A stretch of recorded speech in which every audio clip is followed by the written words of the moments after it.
1 p.m. I'd like to call the special meeting of the Board of Embalmers and Funeral Directors to order June 2nd, 2015. Today's special meeting, there is one agenda item we're addressing, and that is the only point of business that will be discussed today. Today's meeting agenda item is to discuss a recommendation to charge Tate Funeral Service, funeral license 003054, and Robert O. Tate Jr. dual license 007928. Vanessa. Calling the roll. Thomas Taneff. Here. Robert Wasco. Here. Thomas Fleming. Here. Gregory Boyer. Here. Linda Betzer. Here. With all members present, my plan for today is to review the details of the case in depth. We'll also review prior history before the board, and then we'll make a recommendation. At the conclusion of today's meeting, I do have copies of everything that is presented before the board today for the members of the media, and also have contact information so you'll be able to reach me if you have additional question outside of what we provide today.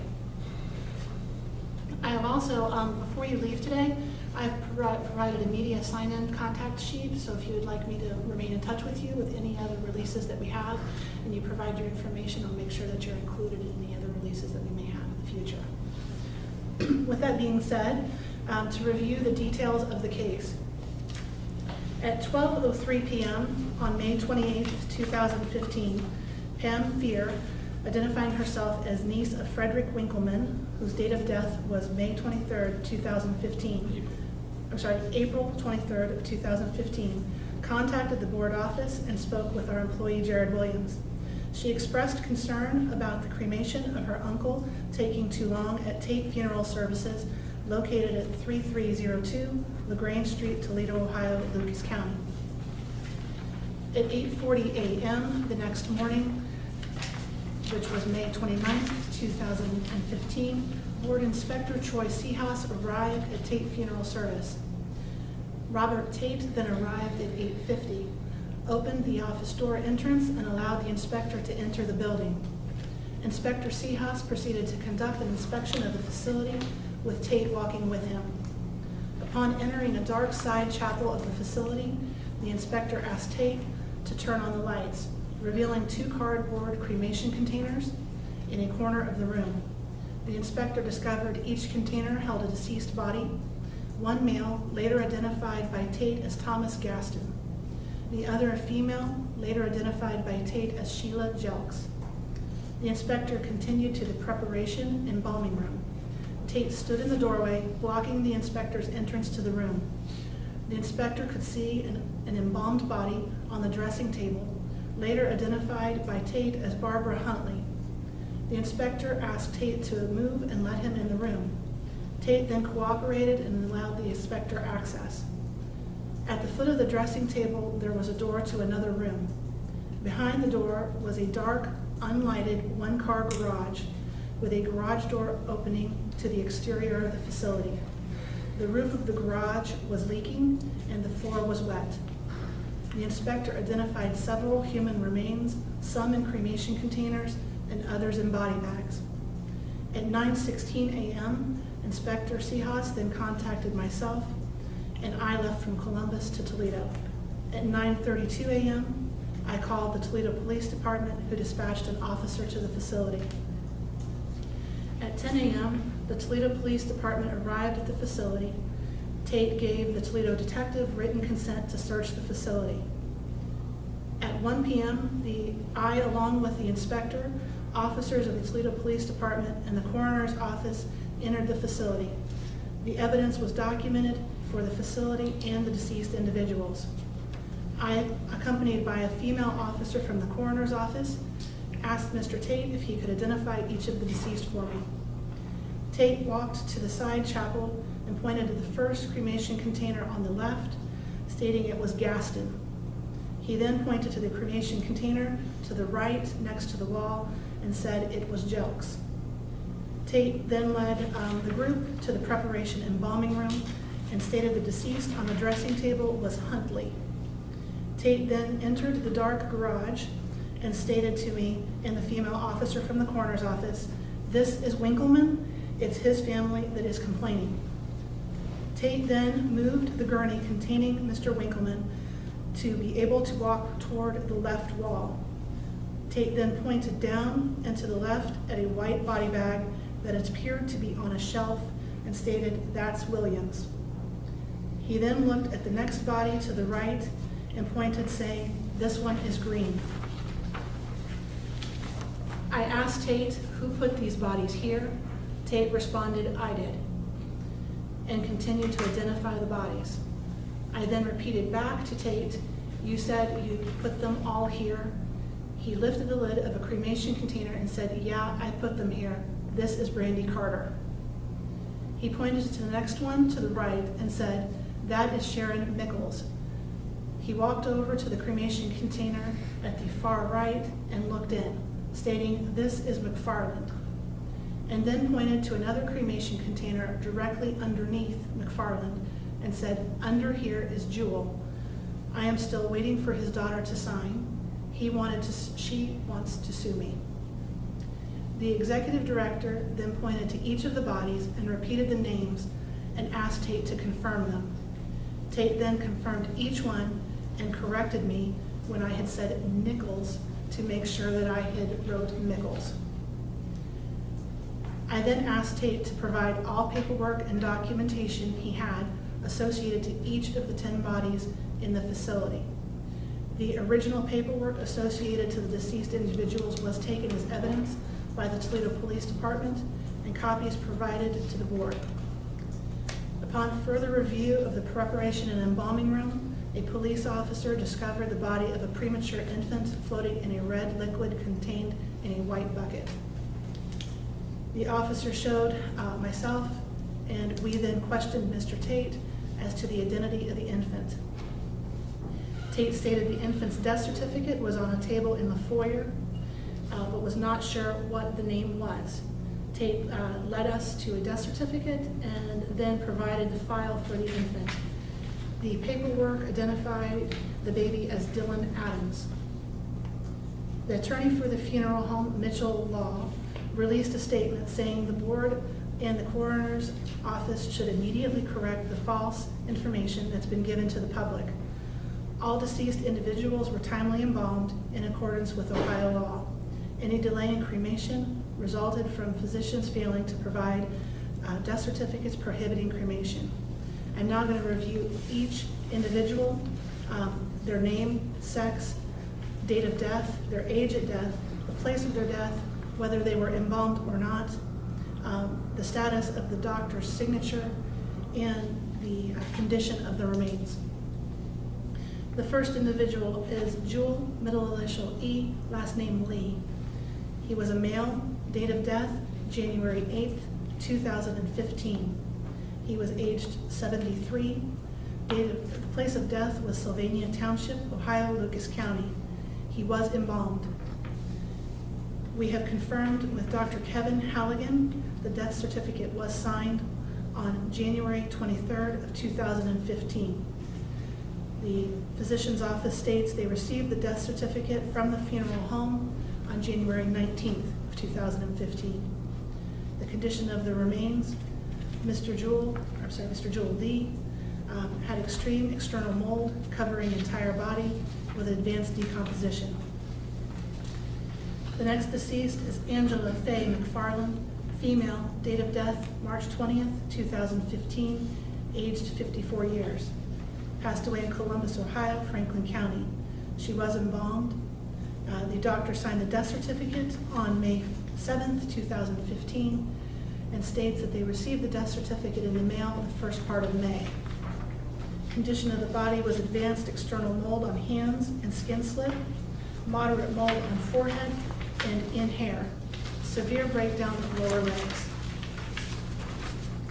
The next deceased is Frederick Winkleman, male, date of death April 23rd, 2015, aged 56 years.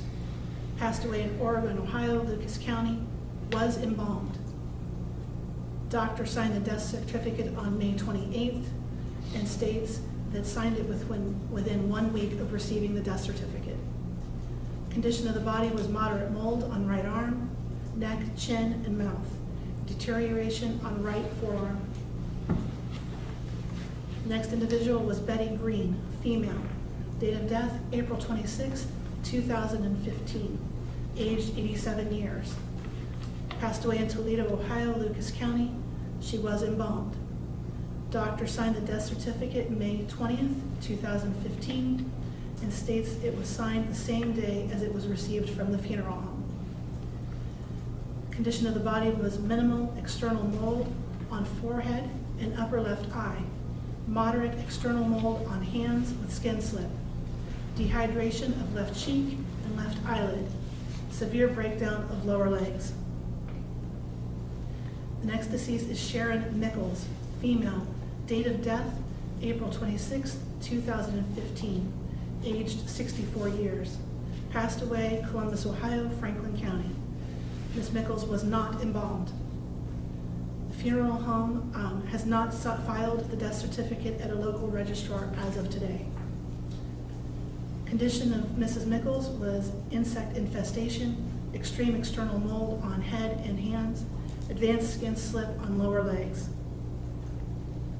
Next individual is Lewis E. Williams, male, date of death May 2nd, 2015, aged 57 years. Passed away in Toledo, Ohio, Lucas County. Mr. Williams was embalmed. The funeral home has not filed a death certificate at the local registrar yet. Condition of the body is extreme external mold on head. Right eye is open, moderate molding of hands.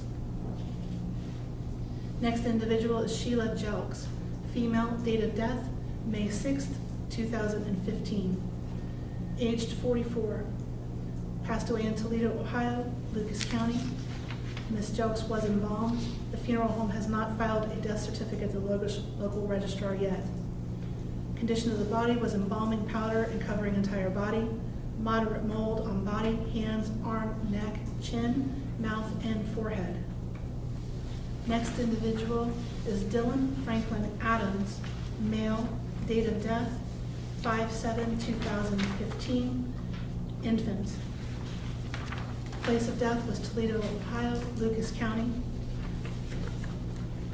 The infant, Adams, was embalmed.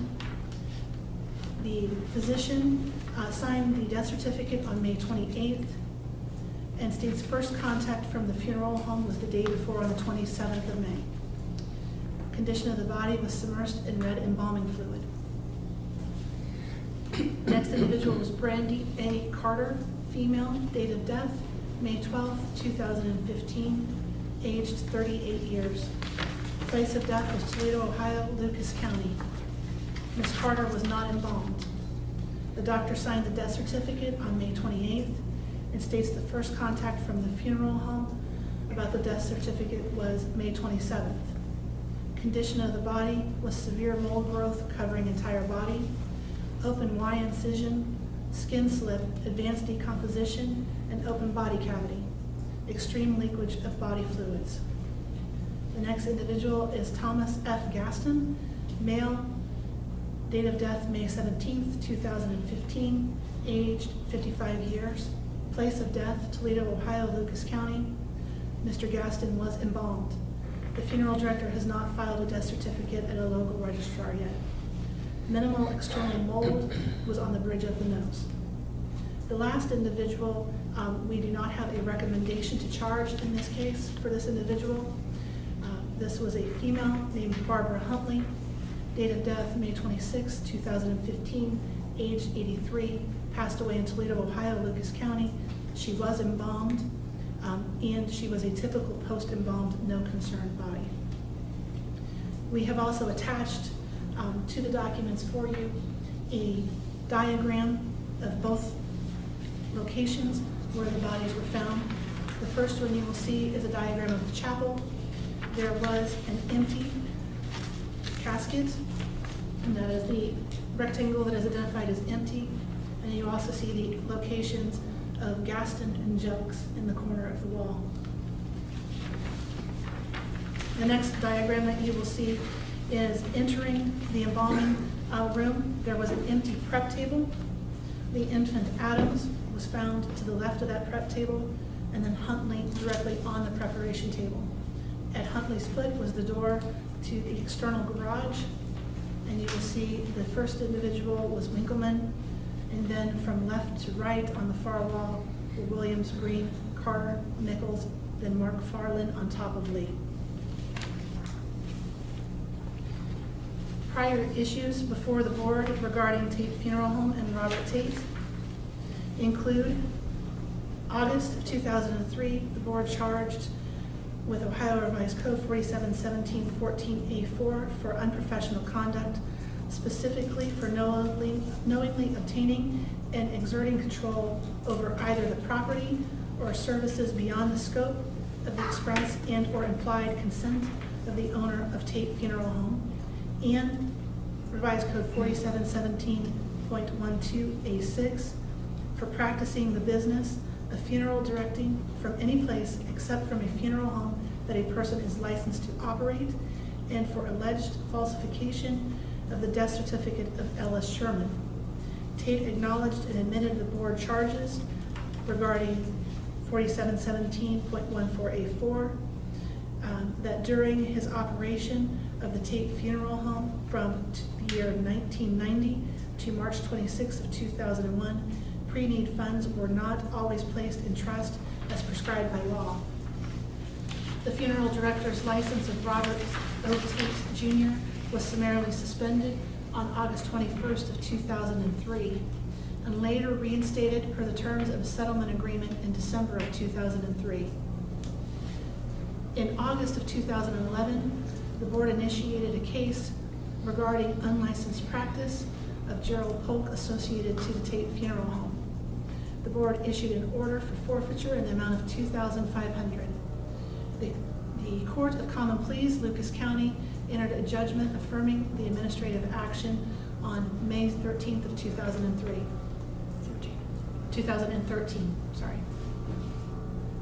August 31st of 2012, I received a telephone call at approximately 11:45 on Friday afternoon of August 31st, 2012, from a local registrar in Lucas County.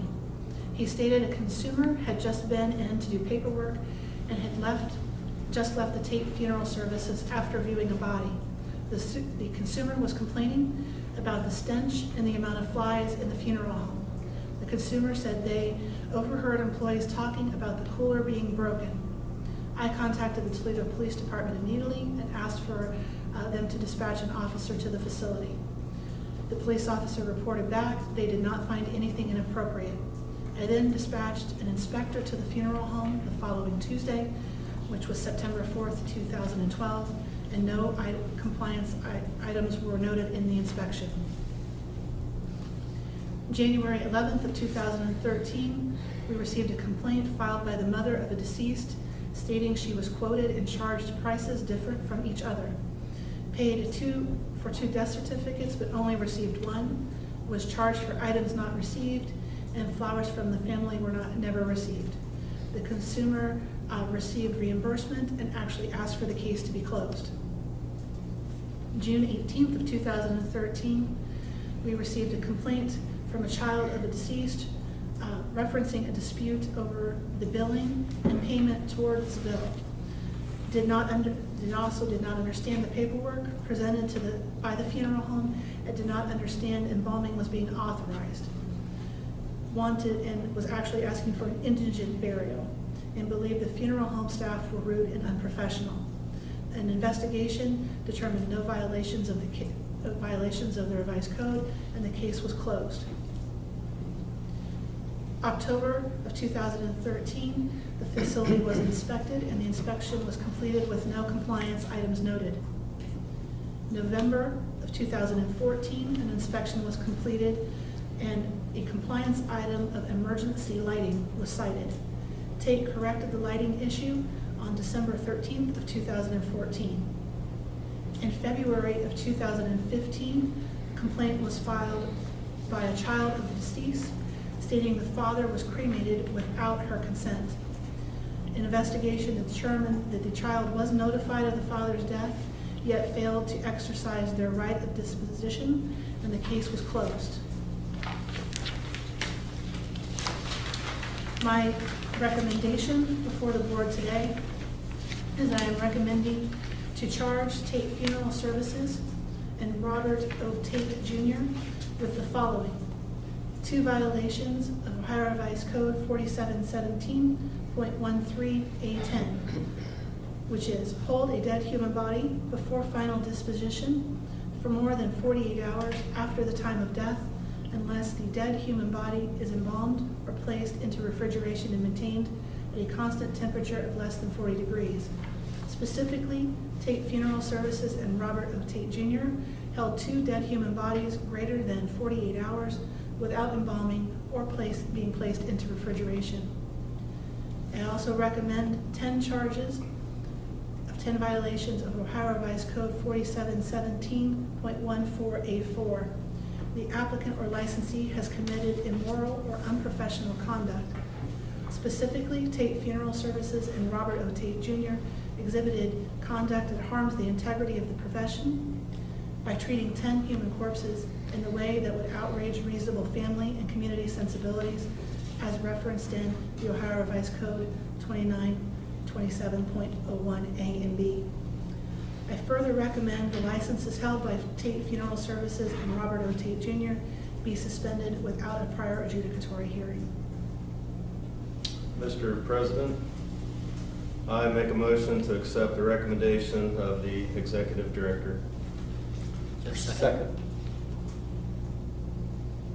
Any further discussion? I'd like to have a roll call vote, please. Gregory Boyer, Yes. Thomas Fleming, Yes. Robert Wasco, Yes. Linda Betzer, Yes. Thomas Tannen. Yes. The motion passes. Therefore, finding of clear and convincing evidence that the licensee's continued practice presents a danger of immediate and serious harm to the public, the licenses held by Tate Funeral Services and Robert O. Tate Jr. are hereby suspended without a prior adjudicatory hearing. Thank you. Mr. Chairman, Mr. Wasco? I make a motion to adjourn. Second. All in favor? Aye. Aye. Meeting adjourned. Thank you.